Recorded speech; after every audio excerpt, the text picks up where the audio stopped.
Walgreens Boots Alliance stock ticker WBA is currently trading at $28.64.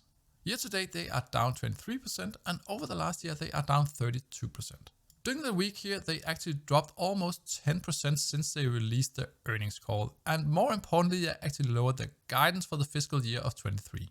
Walgreens cited uncertainty in consumer spending, lower COVID-19 contributions, and a cautious macro outlook in lowering its adjusted earnings forecast for fiscal year 23 to around $4 from $4.45 previously and compared to $4.45 in the consensus. So this drop from around 31 point something to 28, is that closer to the intrinsic value of Walgreens Boots Alliance? That is what we want to find out in this video. So if we jump into a stock screener and have punched in WBA to wait for everything to auto-populate, you can see here that the PE ratio is just 6, which is roughly 30% below the 5-year average. The dividend yield is 6.7 since it's risen quite a lot due to the stock price dropping, with the payout ratio being a healthy 38%.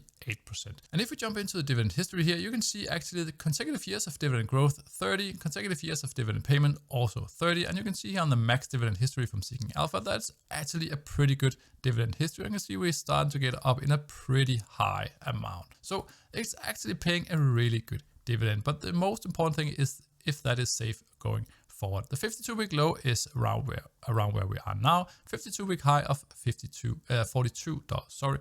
The analyst target price is 38, and analyst target growth is a mere 1.5%. The EPS growth is at 5.8%, and they actually have negative return on equity at negative 13.5%.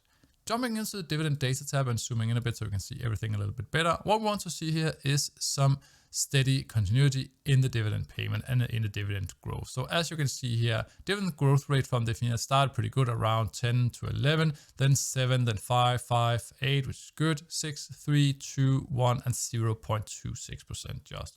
So dividend growth rate again for 3-year time periods and for 5 and for 10-year periods is actually around 5, but that is being messed up a little bit from the high dividend growth from the early years. So if we're just looking at the last couple of years, as you can see here in the growth rate for the last 3 years is a 1.25%.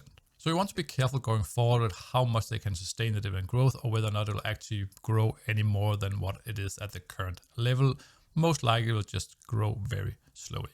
Coming down to the dividend yield graphs here, you can see according to dividend yield theory, whenever we move above the line here into the blue area, it could indicate a potential discount to the stock. And whenever we move below it, when it will be red, it could potentially be overvalued. And as you can see on the left, at least according to dividend yield theory, there could potentially be a 36% discount at the current time. And something I also want to take a closer look at is the cumulative rate of return. So if we look here on a 10-year graph, and if you had invested in just Walgreens Boots Alliance, you would actually be at a negative at the current time, compared if you had invested just in the S&P 500, which is the red line. But to find out the intrinsic value, we do have a lot of different valuation models. The first one being the discounted cash flow model, where we do take the free cash flow from the different years. We then apply a growth rate, which I've chosen to be 5%. We then project those cash flows into the future using the growth rate. We can then discount them back to a present value using a discount rate of 9%. Then combining that with the cash equivalents, total debt, and the shares outstanding, we arrive at a fair value of $30. Dividend discount model, where we do take the dividend payout from the different years. We then apply a growth rate for those into the future, combine them with a weighted average cost of capital, we arrive at an intrinsic value of $39.17. Next up is multiple valuation, where we do take some of Walgreens Boots Alliance's peers, such as Dollar Tree, Tesco, and so on, and compare their PE multiples with the EPS from WBA, and thus calculating a stock price. In this case, I can see some of the PE multiples, especially this median PE, is extremely high compared to what Walgreens is usually trading at, so I would be a little bit careful about these $94.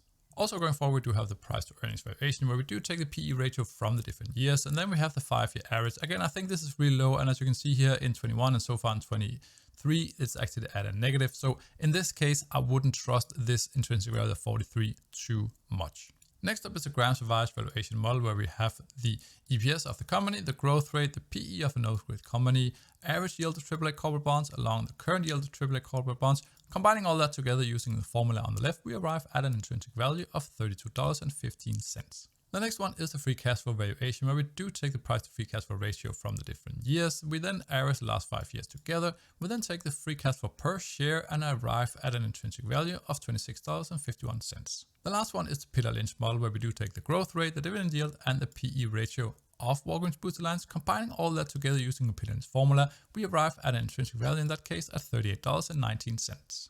Before we jump into the summary, thank you so much for watching, and if you haven't done so already, please subscribe to the channel and like the video. Now let's jump into the summary where we do have our valuation models, all 7 of them. And in this case, I think the multiples was a bit off, so I will be excluding that one. I think the rest were pretty okay-ish. I think the estimations we did was okay, and in general, I think they seem fair enough. In that case, we do arrive at an average intrinsic value of $35. With the current price being $28, the average current discount is around 18%. So let's say we have a margin of safety of, let's say, 10%. In this case, it would actually put the acceptable buy price of $31.59. If you put in a bit higher, I think maybe 20%, the acceptable buy price then becomes $28.08, pretty close to the current price.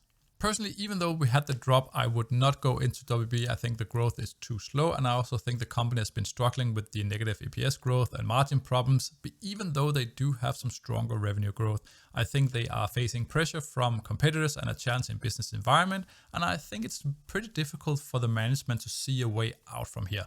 But if you do want to invest in WBA, because you might be like the dividend at current levels, or you're believing in the long-term outlook of the company, I think this is pretty okay levels to actually start in, but I would probably wait at least a little bit more in the wake of the earnings call to see whether or not the stock will dip even further. Thank you so much for watching, and I'll be seeing you in the next video.